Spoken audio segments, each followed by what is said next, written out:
ನಾವು ಮೊದಲನೇದಾಗಿ ಸಮಾಜದ ಮಕ್ಕಳನ್ನು ವಿದ್ಯಾವಂತರನ್ನಾಗಿ ಮಾಡಬೇಕು. ನಮ್ಮ ಸಂಘಟನೆ ಭಾಳಷ್ಟು ಜಿಲ್ಲಾ ಮಟ್ಟದೊಳಗೆ ಇರೋದರಿಂದ ನಾನು ಗಣತಿ ಮಾಡಿಬಿಟ್ಟಿದ್ದೀನಿ, ಯಾವ ಸಮಾಜದವರು ಮಾಡಿಲ್ಲ.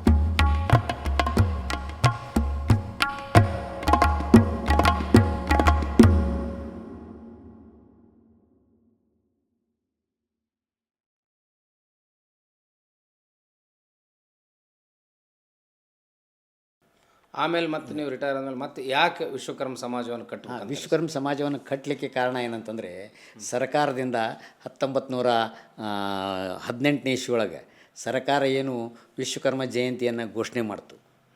ಮೊದಲನೇ ವಿಶ್ವಕರ್ಮ ಜಯಂತಿಯನ್ನು ಮಾಡುವಾಗ ಏನಾಯಿತು ಅಂದರೆ, ಅವರು ಕನ್ನಡ ಮತ್ತು ಸಂಸ್ಕೃತಿ ಇಲಾಖೆಗೆ ಬರ್ತದ. ಕನ್ನಡ ಮತ್ತು ಸಂಸ್ಕೃತಿ ಇಲಾಖೆಗೆ ಬಂದದ. ಗದಗದೊಳಗೆ ಸಮಾಜನ ಹುಡುಕಾಡ್ಬೇಕಲ್ಲ. ಸಮಾಜನ ಹುಡುಕಾಡ್ಬೇಕಂದ್ರೆ ನಾನು ಎಲ್ಲ ಪಾಪ್ಯುಲಾರಿಟಿ ಇದ್ದೆ ಮೊದಲೇಕಿಂದ. 2018 ಸೆಪ್ಟೆಂಬರ್ 17 ಸೆಪ್ಟೆಂಬರ್ 8ನೇ ತಾರೀಕು 10ನೇ ತಾರೀಕಿಗೆ ಆಫೀಸಿಂದ ನನಗೊಂದು ಫೋನ್ ಬಂತು. ಆವಾಗ ನಮ್ಮ ಸ್ನೇಹಿತ ಏನದಲ್ಲಿ ಏನು ಹಿಂದುಳಿದ ವರ್ಗಗಳ ಅಲ್ಲಲ್ಲಿಲ್ಲ ಹಿಂದುಳಿದವ್ರಿಗೆಲ್ಲ ಇದರಿಂದ ಆಫೀಸಿಂದ ಕನ್ನಡ ಮತ್ತು ಸಂಸ್ಕೃತಿ ಇಲಾಖೆಗೆ ಗೂಗೇರಿ ಶರಣು ಗೂಗೇರಿಗೆ ನಮಗೆ ಮೊದಲೇಕಿಂದ ಭಾಳಷ್ಟು ಗೆಳೆತನ.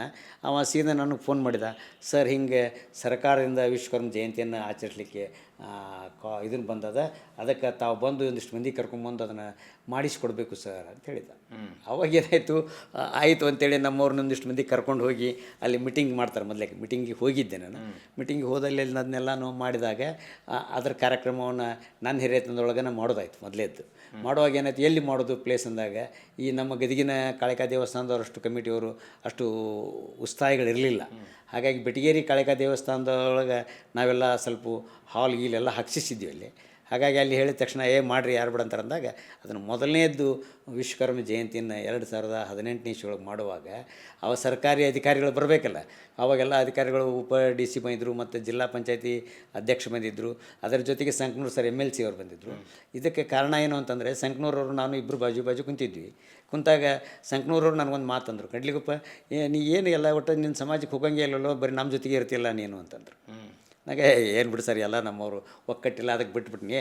ಏನಾಯಿತು ನೀನು ಮಾಡು, ನೀ ಇಷ್ಟೆಲ್ಲ ನಿನ್ನ ಕಡೆ ಇದು ಅದ, ಒಂದು ವಿಶ್ವಕರ್ಮ ಸಂಘಟನೆ ಮಾಡು, ಒಂದು ಏನರ ಮಾಡು ಅಂತ ಹೇಳಿದರು ಅವರು. ಅವಾಗ ವೇದಿಕೆ ಮೇಲೆ ಕುಂತಾಗ ಅದು ನನ್ನ ತಲೆಯಲ್ಲಿ ಬಂತು. ಬಂದಾಗ ಏನಾಯಿತು, ಅಲ್ಲೇ ಅದನ್ನು ತಲೆಯಾಗಿಟ್ಕೊಂಡು ಅಲ್ಲೇ ಒಬ್ಬ ನಮ್ಮ ಮಾಸ್ಟ್ರ ಇದನ್ನು ನಡೆಸ್ತಿದ್ದ, ಕಾರ್ಯಕ್ರಮ ನಡೆಸ್ತಿದ್ದ, ವಿಶ್ವನಾಥ್ ಕಮ್ಮಾರ್ ಅಂತೇಳಿ. ಅದನ್ನು ಕಾರ್ಯಕ್ರಮ ನಡೆಸಕ್ಕೆ ಕೊಟ್ಟಿದ್ವಿ. ಅವ ಮಾತಾಡೋದು ನೋಡಿ ಇವೆಲ್ಲ ಸ್ವಲ್ಪ ಆ್ಯಕ್ಟಿವ್ ಇದ್ದದ್ದು, ಇವನು ಕರ್ಕೊಂಡು ಯಾಕೆ ಮಾಡಬಾರ್ದು ಅಂತೇಳಿ ನನ್ನ ತಲೆಯಾಗಿ ಬಂತು 2018ನೇ ಇಸ್ವಿಯೊಳಗೆ. ತದನಂತರ ಆದ ಒಂದೇ ತಿಂಗಳದೊಳಗೆ ನಾನು ಅವಾಗ ವಿಶ್ವನಾಥನ ಕರೆದು ಮಾತಾಡಿದೆ. ನಾನು ಮಾತಾಡಿದಾಗ ಸರ್ ಮಾಡೋಣ್ರಿ ಸರ್ ಅಂತಂದ. ಹಾಗಾಗಿ ಅಕ್ಟೋಬರ್ 2ನೇ ತಾರೀಕಿನ ದಿವಸ ನಮ್ಮ ಮೊದಲನೇ ಮೀಟಿಂಗನ್ನು ಈಗ ಅದಕ್ಕೇನು ಮಾಡೋದು, ಈ ಸಮಾಜದ ಮಾಡಿ ಈ ಸಮಾಜದವರು ಅವ್ರಿಗೆ ನಾವು ಹೇಳಿ ತಿಳಿಯೋಂಗಿಲ್ಲ, ಆಮೇಲೆ ಅವರೊಂದು ಏನೇನೋ ಮಾತಾಡ್ತಾರೆ ಅಂತೇಳಿ ನಾನು ತಿಳಿಯಾಗಿದೆ. ಯಾಕಂದರೆ ನಾ ಹಿಂದಿದ್ರಿಂದ ಭಾಳಷ್ಟು ಪೆಟ್ಟು ತಿಂದಿದ್ದೆ. ಅದು ಈ ಸಂಘಟನೆ ಸಲುವಾಗಿ ಅವ್ರೇನು ನನಗೇನು ಇದನ್ನು ಮಾಡಿಲ್ಲ, ಒಕ್ಕಟ್ಟು ಇದನ್ನು ಮಾಡೋಕೆ ಅವ್ರಿಗೆಲ್ಲ ಇರೋಂಗಿಲ್ಲ ಅಂತೇಳಿ. ಅದಕ್ಕೆ ನಾ ಯಾಕೆ ನೌಕರದಾರ ಸಂಘ ಮಾಡಬಾರ್ದು ಅಂತ ತಿಳಿಯಾಗಿ ಬಂತಾನೆ. ತಿಳಿಯಾಗಿ ಬಂದಾಗ ಏನಾಯಿತು, ಬರೀ ಹಾಗಾದರೆ ಒಂದು 5-6 ಮಂದಿ ಕರೆದೆ ನಾನು. ಕರೆದು ಇಲ್ಲ ನೌಕರದಾರರ ಸಂಘ ಅಂತ ಮಾಡೋನು, ಗದಗ ಜಿಲ್ಲಾ ವಿಶ್ವಕರ್ಮ ನೌಕರರ ಕ್ಷೇಮಾಭಿವೃದ್ಧಿ ಸಂಘವನ್ನು ಮಾಡೋನು ಅಂತೇಳಿ ಹುಟ್ಟಾಕಿದಾಗ ಹಿರಿಯರಾದಂಥ ಏನು ಬಡಿಗೇರವರು, ಅಂದರೆ ನಮ್ಮ ಭಾಗದಲ್ಲಿ ನೌಕರದಾರ ವರ್ಗದೊಳಗೆ ಆವಾಗಿನ ಅವ್ರಿಗೆ ಈಗ 8 ವರ್ಷದಿಂದನೇ 72 ವರ್ಷ ಆಗಿದ್ದು.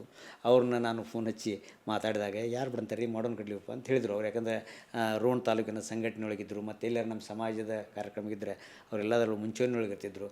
ಹಾಗೆ ಎಲ್ಲ ತಾಲೂಕಿನಿಂದ ಇಬ್ಬಿಬ್ಬರು 3 ಮಂದಿಯನ್ನು ಕೂಡಿಸಿದ್ವಿ. ನಮ್ಮ ಶಂಕರ್ ಅವರು ನಮ್ಮ ಬ್ರದರ್ಗೆ ಹೇಳಿದಾಗ ಅವ್ರಿಗೆಲ್ಲ ಭಾಳಷ್ಟು ಮಂದಿ ಪರಿಚಯ ಇದ್ದರು. ಯಾಕಂದ್ರೆ ನಾನು ಈ ವಿಶ್ವಕರ್ಮ ಜನಾಂಗವನ್ನು ಬಿಟ್ಟು ಬರೀ ಲಿಂಗಾಯತರ ಜೊತೆಗೆ ನಿಮ್ಮೆಲ್ಲರ ಜೊತೆಗೆ ಆಟ ಆಡೋದ್ರಿಂದ ನನಗೆ ಭಾಳಷ್ಟು ಜನ ಹೊಸಬರು ಪರಿಚಯ ಇರಲಿಲ್ಲ, ಹಿಂದಿನ ಹಳಬರೆಲ್ಲ ಇದ್ದರು. ಅವರೆಲ್ಲ ಕೂಡಿಸಿ ನೌಕರದಾರನ ಒಂದು 30-40 ಜನರನ್ನು ಕೂಡಿಸಿ ಮೊದಲನೇ ಮೀಟಿಂಗ್ ಅದೇ ಕಾಳಿಕಾ ದೇವಸ್ಥಾನದೊಳಗೆ ಮಾಡಿದೆ ನಾನು. ಅಕ್ಟೋಬರ್ 2ನೇ ತಾರೀಕು 2018ನೇ ಇಸ್ವಿಯೊಳಗೆ ಮಾಡಿದಾಗ ಅದು ಅವತ್ತಿನಿಂದ ಇವತ್ತು ಪ್ರಾರಂಭ ಆದಂಥದ್ದು. ಹೇಗೆ ಬೆಳೆಸಿದ್ವಿ ಅಂತಂದರೆ, ಅದೇನು ಹಗಲು ಇರುಳು ಅನ್ನಲಾರದೆ, ಅದರ ಜೊತೆಗೆ ದುಡ್ಡಿದೆ ಇಲ್ಲ ಅಂತಕ್ಕಂಥದ್ದು ಆ ಕಲ್ಪನೆ ಇರಲಾರ್ದೇ ನಾವು ಈ ಸಂಘಟನೆಯನ್ನು ಮಾಡಿ ಇಡೀ ಕರ್ನಾಟಕದಲ್ಲಿಯೇ ಮಾದರಿಯಾದಂತಹ ಒಂದು ಸಂಘಟನೆಯನ್ನು ಮಾಡಿದ್ದೀವಿ. ಅಲ್ಲ, ಏನೇನು ಮಾಡಿದ್ರಿ? ಒಂದನೇದ್ದು ನಾವು ನೌಕರ ಸಂಘ, ಒಂದು ಏನಂತ ನೌಕರದ ಕ್ಷೇಮಾಭಿವೃದ್ಧಿ ಅಭಿವೃದ್ಧಿ ಸಂಘವನ್ನು ಮಾಡಿ ಆ ಸಂಘದ ಅಡಿಯಲ್ಲಿ ಈ ಮುನ್ಸಿಪಾಲ್ಟಿಯಿಂದ ಒಂದು 20 ಗುಂಟೆ ಜಾಗವನ್ನು ತೆಗೆದುಕೊಂಡೆ. ಫಸ್ಟ್ 20 ಗುಂಟೆ ಜಾಗ ಅಲಾಟ್ಮೆಂಟ್ ಮಾಡಿಸ್ಕೊಂಡೆ. 30 ವರ್ಷ ಲೀಸ್ ಮೇಲೆ 20 ಗುಂಟೆ ಜಾಗವನ್ನು ಅಲಾಟ್ಮೆಂಟ್ ಮಾಡಿಸ್ಕೊಂಡೆ. ತದನಂತರ ಏನಂತ ಅಲ್ಲಿ ಒಂದು ಆಫೀಸ್ ಕಟ್ಟಿಸಿದೆ. ಒಂದು 20-30 ನಮಗೆಲ್ಲ ಮೀಟಿಂಗ್ ಮಾಡೋಕ್ಕೆ ಕುಂದ್ರಾಕ ಬೇಕಲ್ಲ, ಅದಕ್ಕೊಂದು ಆಫೀಸನ್ನು ಕಟ್ಟಿದೆ. ತದನಂತರ ಏನಾಯಿತು, ನಾವು ಬರೀ ಮಂದಿನ ರೊಕ್ಕ ಕೇಳೋದು ನಾವು ಏನರ ಒಂದು ಸಹಾಯ ಸಹಕಾರನ ಮಾಡೋಣ ಅನ್ನೋ ಒಂದು ಉದ್ದೇಶ ತಲೆಯಾಗಿ ಬಂದಾಗ ಅವಾಗ ಏನಂತಂದರೆ ಯಾಕೆ ಸೊಸೈಟಿ ಮಾಡಬಾರ್ದು ಅಂತೇಳಿ ಮಾಡಿದ್ವಿ. ಕೋಆಪ್ರೇಟಿವ್ ಸೊಸೈಟಿ ಮಾಡೋಣ ಅಂತೇಳಿ. ಅದು ಮಾಡೋಕೆ ನಮ್ಮವರೆಲ್ಲರೇ ಮಾಡೋಣ್ರಿ ಅಂತೇಳಿ ಹುರುಪಾದರು. ಒಂದು ಮಾಡೋಕೆ ಹೊಂಟಿದ್ರು, ಅದನ್ನು ಬೇಡ ನಾನು 2 ಮಾಡೋಣ ಅಂತೇಳಿ. ಒಂದು ವಿಶ್ವಕರ್ಮ ಮಹಿಳಾ ಪತ್ತಿನ ಸಹಕಾರಿ ಸಂಘ, ಒಂದು ನೌಕರರ ಪತ್ತಿನ ಸಹಕಾರಿ ಸಂಘ, ಹೀಗೆ 2 ಸೊಸೈಟಿಗಳನ್ನು ಮಾಡಿಸಿದ್ವಿ. 2 ಸೊಸೈಟಿಗೆ ಶೇರ್ ಹೋಲ್ಡರ್ ಮಾಡಿಸ್ಬೇಕಲ್ಲ, ಅದಕ್ಕೆ 350 ಮಂದಿ ಶೇರ್ದಾರನ ಮಾಡಬೇಕು, 3.5 ಲಕ್ಷ ರೂಪಾಯಿ ಕೊಡಿಸ್ಬೇಕು. ಹಾಗೇನತ್ತಲ್ಲ ಎಲ್ಲ ಊರುಗಳನ್ನು ಅಡ್ಡಾಡಿ ನಮ್ಮ ಅಂದರೆ ಜಿಲ್ಲಾ ಮಟ್ಟದಲ್ಲಿ ಮಾಡಬೇಕು ಅನ್ನೋದಕ್ಕಂತ ಒಂದು ಕನಸಿತ್ತು ನಂದು. ಹಾಗಾಗಿ 2 ಸೊಸೈಟಿಗಳಿಗೆ 350, 370, 400 ಜನರನ್ನು ಶೇರ್ದಾರನ್ನು ಮಾಡಿ 3-4 ಲಕ್ಷ ರೂಪಾಯಿಗಳನ್ನು ಕೂಡಿಸಿಸಿ ಅದೇನು ಸರ್ಕಾರದ ನಿಯಮಾವಳಿ ಪ್ರಕಾರ 2 ಕೋಆಪ್ರೇಟಿವ್ ಸೊಸೈಟಿಗಳನ್ನು ಮಾಡಿದ್ದೀನಿ. ಇವತ್ತದು ಈಗ 6 ವರ್ಷ ಆಗಿದೆ. 6 ವರ್ಷದೊಳಗೆ ನಾವು ಪ್ರತಿಯೊಂದು ಇಟ್ಟಂತಹ ದುಡ್ಡಿಗೆ 6% ಡಿವಿಡೆಂಡ್ ಕೊಡ್ತೀವಿ. ಆಮೇಲೆ ಅವು 2 ಸೊಸೈಟಿ ಮಾಡಿದ್ರಿಂದ ನಾನು ಈ ಸಂಘದಲ್ಲಿ ನಡೀತಕ್ಕಂಥ ಆ್ಯಕ್ಟಿವಿಟೀಸ್ಗೆ ಖರ್ಚನ್ನು ಮಾಡಲಿಕ್ಕೆ ಅನುಕೂಲ ಆಗ್ಯದ.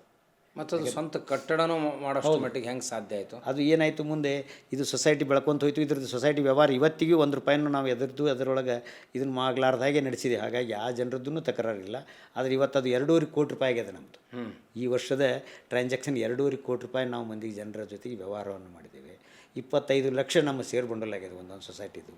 ಆಮೇಲೆ 40-50 ಲಕ್ಷ ನಮ್ಮಲ್ಲಿ FD ಇಟ್ಟಾರ. ವಿಶ್ವಾಸ ಮೇಲೆ, ನಮ್ಮ ವಿಶ್ವಾಸದ ಮೇಲೆ ಜನ FD ಇಟ್ಟಾರ. ಹಾಗಾಗಿ ಅದು ಸೊಸೈಟಿ ನಡೀತಾ ಇದೆ. ಅದರ ಜೊತೆಗೆ ಏನು ಅಂತಂದರೆ, ನಾವು ಈ ಜಾಗವನ್ನು ಹಿಡಿಯುವಾಗಲೇ ನಾವು ವಿಶ್ವಕರ್ಮ ಭವನವನ್ನು ಕಟ್ಟಬೇಕು, ವಿಶ್ವಕರ್ಮ ಹಾಸ್ಟೆಲ್ ಕಟ್ಟಬೇಕು, ನಾವು ಮಕ್ಕಳಿಗಾಗಿ ಶಿಕ್ಷಣವನ್ನು ಕೊಡಬೇಕು. ನಮ್ಮ ದೇಹದ ಧೋರಣೆ ಒಳಗೆ ಏನು ಅಂತಂದರೆ, ನಾವು ಮೊದಲನೇದಾಗಿ ಸಮಾಜದ ಮಕ್ಕಳನ್ನು ವಿದ್ಯಾವಂತರನ್ನಾಗಿ ಮಾಡಬೇಕು. ವಿದ್ಯಾವಂತರನ್ನಾಗಿ ಮಾಡಿದರೆ ಸಮಾಜ ಸುಧಾರಿಸ್ತದೆ ಅಂತಕ್ಕಂಥ ಒಂದು ಲೋಗೋದೊಳಗೆ ನಾವು ಹೊಂಟಂಥವ್ರು. ನಾವು ಏನು ಸಾಧ್ಯದ ಹಾಗೆ ಈ ಮಕ್ಕಳಿಗೆ ಪ್ರತಿ ವರ್ಷ ಪ್ರತಿಭಾ ಪುರಸ್ಕಾರ ಅಂತ ಮಾಡ್ತೀವಿ. ಆಮೇಲೆ ಜನವರಿ ತಿಂಗಳಲ್ಲಿ ಪ್ರಶ್ನೆ ಪತ್ರಿಕೆ ಕಾರ್ಯಾಗಾರ ಅಂತ ಮಾಡ್ತೀವಿ. SSLC PUC ವಿದ್ಯಾರ್ಥಿಗಳನ್ನು ಕರೆದು ಒಂದು ದಿನ ಪ್ರಶ್ನೆ ಪತ್ರಿಕೆ ಮಾಡೆಲ್ ಕ್ವಶನ್ ಆನ್ಸರ್ಗಳನ್ನು ಹೇಳೋದು, ಹಾಗೆ ವಿದ್ಯಾರ್ಥಿಗಳಿಗೆ ಪರೀಕ್ಷೆಯನ್ನು ಎದುರಿಸೋದು ಹೇಗೆ ಅನ್ನೋದನ್ನು ತಿಳಿಸೋದು ಕಾರ್ಯ ಮಾಡ್ತೀವಿ. ಆಮೇಲೆ ಮೇ ಜೂನ್ದೊಳಗೆ ಪರೀಕ್ಷೆ ರಿಸಲ್ಟ್ ಆದ ನಂತರ ಆ ವಿದ್ಯಾರ್ಥಿಗಳನ್ನು ಯಾರಿಗೆ 70% ಮೇಲೆ ಇರ್ತದೆ, ಇಡೀ ಜಿಲ್ಲೆಯಲ್ಲಿರ್ತಕ್ಕಂಥ ನಮ್ಮ ವಿದ್ಯಾರ್ಥಿಗಳನ್ನು ಕರೆಸಿಸಿ ಅವರಿಗೆಲ್ಲ ಪ್ರತಿಭಾ ಪುರಸ್ಕಾರ ದೊಡ್ಡ ವೇದಿಕೆಯಲ್ಲಿ ಅವ್ರಿಗೊಂದು ಸನ್ಮಾನ ಮಾಡೋದು. ನಾವು ಕೊಡ್ತಕ್ಕಂತಹ ಮಟೀರಿಯಲ್ ಮುಖ್ಯ ಅಲ್ಲ, ನಾವು ಕೊಡ್ತಕ್ಕಂಥ ಸಾಮಾನುಗಳು ಮುಖ್ಯ ಅಲ್ಲ. ಆದರೆ ಅಷ್ಟು ಸಾವಿರಾರು ಜನರ ಮುಂದೆ ಒಂದು ಸನ್ಮಾನ ಮಾಡಿದರೆ ಆ ಮಕ್ಕಳಿಗೆ ಪ್ರಚೋದನೆ ಆಗ್ತದೆ. ನಾನು ಓದಬೇಕು, ನಾನು ಕಲಿಬೇಕು, ಹೀಗೆ ನಾಳೆ ಮುಂದಿನ ವರ್ಷ ವೇದಿಕೆಯೊಳಗೆ ಬಂದು ನಾನು ಬಹುಮಾನ ತೊಗೋಬೇಕು ಅಂತಕ್ಕಂಥ ಮನೋಭಾವನ ಬೆಳೀಲಿ ಅನ್ನುವಂಥ ಒಂದು ಉದ್ದೇಶದಿಂದ ಏನಂತಂದರೆ ಆ ವಿದ್ಯಾರ್ಥಿಗಳಿಗೆ ಪ್ರತಿಭಾ ಪುರಸ್ಕಾರವನ್ನು ಮಾಡ್ತಾ ಬಂದ್ವಿ. ಆ ಪ್ರತಿಭಾ ಪುರಸ್ಕಾರದಲ್ಲಿ ವಿದ್ಯಾರ್ಥಿಗಳಿಗೆ ಉಪಯೋಗ ಆಗ್ತಕ್ಕಂಥ ಮಾಲಿ, ಶಾಲು ನಾವು ಇವತ್ತಿಗೂ ಹಾಕೋಂಗಿಲ್ಲ. 6 ವರ್ಷ ಆದ್ರೂ ಆ ಹುಡುಗರಿಗೆ ಒಂದು 5-10 ನೋಟ್ಬುಕ್ಗಳನ್ನು, ಡಿಕ್ಷನರಿಗಳನ್ನು ಮತ್ತು ಬ್ಯಾಗ್ಗಳನ್ನು, ಅವ್ರಿಗೊಂದು ಮೆಡ್ಲನ್ನು, ಹೀಗೆ ಆಮೇಲೆ ಒಂದು ಸರ್ಟಿಫಿಕೇಟನ್ನು ಕೊಡ್ತಕ್ಕಂಥ ರೂಢಿಯನ್ನು ಹಾಕಿಕೊಂಡಿದ್ದೇವೆ. ನಾವು ಹೇಗೆ ಅಂತಂದ್ರೆ ನಮ್ಮ ಪ್ರತಿಭಾ ಪುರಸ್ಕಾರ ನೋಡಲು ಸಲುವಾಗಿನ ಸಾಕಷ್ಟು ಜನ ಬರ್ತಾರೆ. ನಾನು ವರ್ಷ ಮಾಡಿದಾಗಂಥದ್ರಲ್ಲಿ 1400-1500 ಜನ ಕೊಡ್ತಾರೆ. ಈಗ ಎಲ್ಲ ಸಮಾಜದವರು ನಮ್ಮ ಸಂಖ್ಯೆ ಜಾಸ್ತಿ ಐತೆ ಅಂತ ಹೇಳ್ತಾರೆ, ರಿಯಲ್ ಗಣತಿ ಮಾಡಂಗಿಲ್ಲ ಎಷ್ಟು ಇದಾರಂತ. ಈಗ ನಿಮ್ಮ ಲೆಕ್ಕಾಚಾರದ ಪ್ರಕಾರ ಗದಗ ಜಿಲ್ಲೆಯಲ್ಲಿ ಎಷ್ಟು ವಿಶ್ವಕರ್ಮ ಸಮಾಜ? ಇದೇನು ಗಣತಿ ಅಂದರೆ ನಿಮ್ಗೊಂದು ಅದ್ಭುತ ಏನು ಅಂತಂದರೆ, ನಮ್ಮ ಸಂಘಟನೆ ಭಾಳಷ್ಟು ಜಿಲ್ಲಾ ಮಟ್ಟದೊಳಗೆ ಇರೋದ್ರಿಂದ ನಾನು ಗಣತಿ ಮಾಡಿಬಿಟ್ಟಿದ್ದೀನಿ. ಯಾವ ಸಮಾಜದವರು ಮಾಡಿಲ್ಲ. ನಾನು ಇಡೀ ಗದಗ ಜಿಲ್ಲೆಯಲ್ಲಿ ಪ್ರತಿಯೊಂದು ಮನೆಯನ್ನು ಅಡ್ಡಾಡಿದ್ದೀನಿ. ನನಗೇನದ ಸಣ್ಣ ಸಮುದಾಯ ಕರೆಕ್ಟ್ ಮಾಡ್ಬೋದು ಅಲ್ಲ. ಈಗೇನೆಂದರೆ ನಾವು ನಮ್ಮ ಎಲ್ಲ ಇಷ್ಟೆಲ್ಲ ನಾವು ಅದರ ಜೊತೆಗೆ ಜಿಲ್ಲಾ ಮಟ್ಟದ ಮಹಿಳಾ ಸಂಘ ಮಾಡಿದ್ದೇನೆ, ಸಂಸ್ಕೃತಿ ಸಂಘ ಮಾಡಿದ್ದೇವೆ, ಆಮೇಲೆ ಇದೇನು ವಿದ್ಯಾಸಂಸ್ಥೆ ಮಾಡಿದ್ದೇನೆ. ಆಮೇಲೆ ಅದರ ಜೊತೆಗೆ ಇನ್ನೊಂದು ಬಹುದೊಡ್ಡ ಆಶಯ ಇದೆ ನಮ್ಮದು. ಒಂದೇ ಕಡೆ ವಿಶ್ವಕರ್ಮ ನಿವೇಶನದಾರ ಸಂಘ ಮಾಡಿದ್ದೇನೆ ನಾನು. ಒಂದೇ ಕಡೆ ಒಂದು 100-120 ಮನೆಯನ್ನು ಕಟ್ತೇನೆ. ಲೇಔಟ್. ಹೌದು, ಲೇಔಟಿಗೆ ನೋಡ್ತಾ ಇದ್ದೇನೆ. ಇನ್ನು 2-3 ತಿಂಗಳಲ್ಲಿ ಗದಗದಲ್ಲಿ ಒಂದು ಬೋರ್ಡ್ ಹಾಕಿಸ್ತೇನೆ, ಗದಗ ವಿಶ್ವಕರ್ಮ ನಗರ ಅಂತ ಬೋರ್ಡ್ ಹಾಕಿಸ್ತೇನೆ.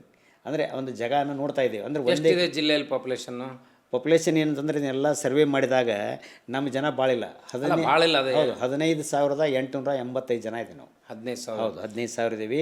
ಆಮೇಲೆ ಮನಿಗಳು 3,650 ಮನಿಗಳದಾವೆ. ಆಮೇಲೆ ರಾಜ್ಯದ ಜನಸಂಖ್ಯೆ ಎಷ್ಟಿದೆ ಅಂತ ಲೆಕ್ಕಾಚಾರ ಇದೆ? ಅವರು ಇದನ್ನೆಲ್ಲ ನೋಡಕತ್ತಿರಲ್ಲ 40 ಲಕ್ಷ ಅಂತಾರೆ. ನನಗೆ ಸುಳ್ಳು, ಯಾಕಂದ್ರೆ ನೀವು ಒಂದಿಷ್ಟು ದೊಡ್ಡ ಜಿಲ್ಲೆಗೆ ಎಷ್ಟು ಜಿಲ್ಲೆಗೆ 20,000. ನಾನು ಒಂದು 20% ಬಿಟ್ಟೆ ನಿಂತಿಕೋರಿ. 80% ಅಂಗಾರೆ ಮಾಡಿದ್ದೇನೆ ನಾನು.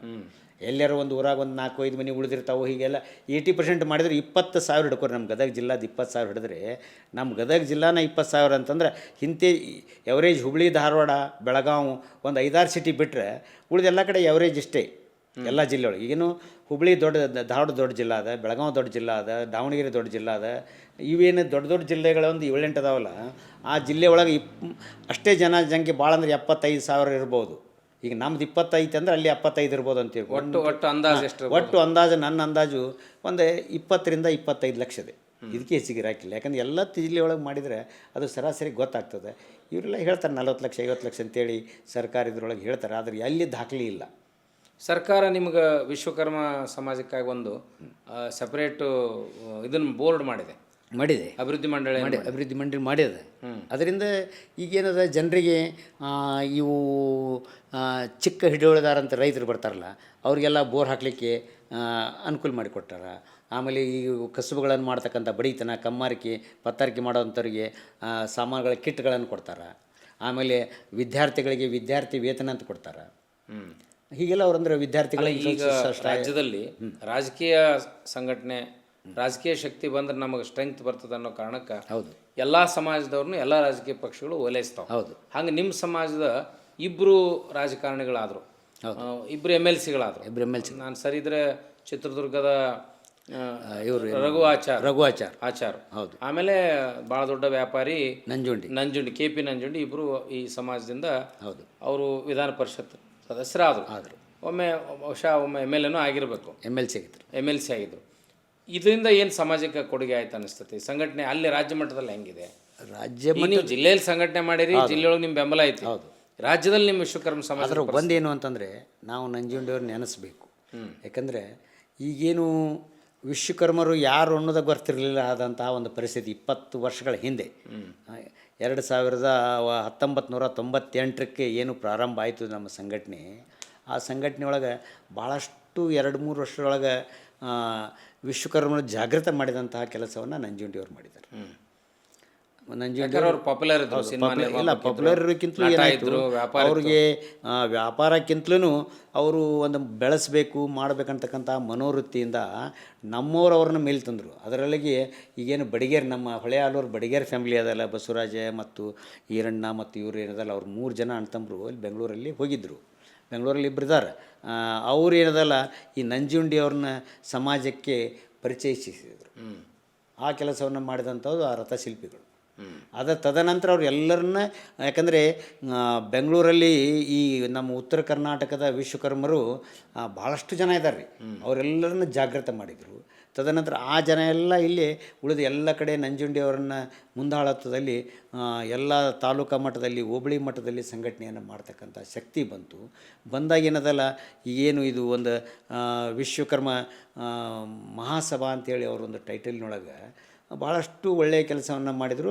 ಅದಕ್ಕೆ ಒಂದು ಸಲ ಕುಡಿಸಿದಾಗ ಲಕ್ಷಗಟ್ಟಲೆ 3-4 ಲಕ್ಷ ಜನ ಕೂಡಿ ಒಂದು ಬಹುದೊಡ್ಡ ಸಮಾವೇಶನ ಬೆಂಗಳೂರಲ್ಲಿ ಮಾಡಿದಾಗ ಆವಾಗ ಎಂತ ರಾಜಕೀಯವರು ಸ್ವಲ್ಪ ಬೆನ್ನು ಹತ್ತಿದ್ರು. ನಮಗೆ ಇಲ್ಲಿ ಮಟ್ಟ ಯಾರೂ ನಮ್ಮನ್ನು ನೋಡ್ತಿರಲಿಲ್ಲ. ಭಾಳ ಅಲಕ್ಷಿತ ಅಂತ ಇದು. ಅವಾಗೇನದಲ್ಲ KP ನಂಜುಂಡಿಯವರ ಸಾರಥ್ಯದಲ್ಲಿ ಒಳ್ಳೆಯ ಬೆಳವಣಿಗೆ ಅಂತ ಏನು ಇಡೀ ಕರ್ನಾಟಕನ ವಿಶ್ವಕರ್ಮರನ್ನ ಅದಾರ ಅನ್ನತಕ್ಕಂಥ ಜಾಗೃತಿಯನ್ನು ಮೂಡಿಸಿದಂಥ ಒಂದು ಸಂಘಟನೆಯನ್ನು ಮಾಡಿ ತಾವು ಏನು ವೈಯಕ್ತಿಕ ಬೆಳೆದರು. ಈಗ ತಾವು ಆದರೇನು ಮುಂದೆ ಕ್ರಮೇಣ ಸಮಾಜಮುಖಿ ಕೆಲಸವನ್ನು ಕಡಿಮೆ ಮಾಡಿದ್ದಕ್ಕೆ ಅವರು ಒಂದು ಇದು